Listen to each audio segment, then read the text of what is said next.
Bharatiya Janata party के दूसरे कार्यकाल का 1 वर्ष विगत 30 मई को पूरा हुआ। ये ऐतिहासिक उपलब्धियों वाला कालखंड रहा है। इस कालखंड में आदरणीय प्रधानमंत्री जी के नेतृत्व में इस देश ने कई लंबी समस्याओं के समाधान को होते हुए देखा है।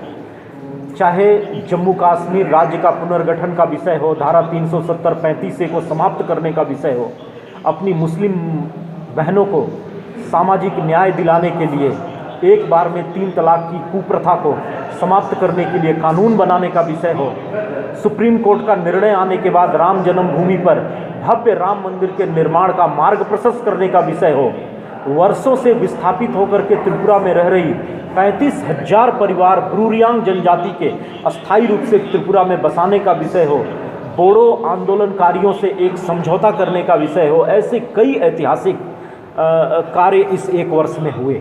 इसी बीच में कोविड-19 का संक्रमण पूरी दुनिया से होते हुए भारत पहुंचा। भारत उन पहले देशों में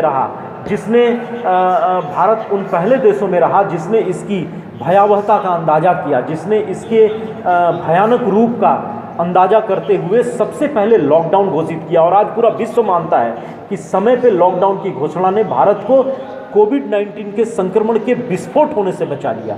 यहाँ आज भी संक्रमित लोगों की संख्या जनसंख्या के अनुपात में बहुत कम है।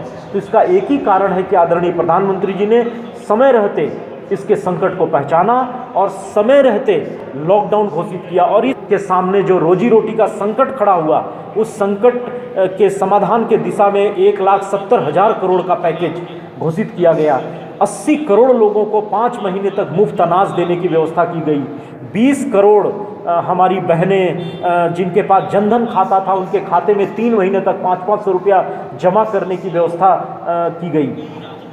अप्रैल माह के पहले ही हफ्ते में इस देश के 13 करोड़ से भी ज़्यादा किसानों के खाते में 2,000 रुपये सम्मान राशि के रूप में जमा किया गया।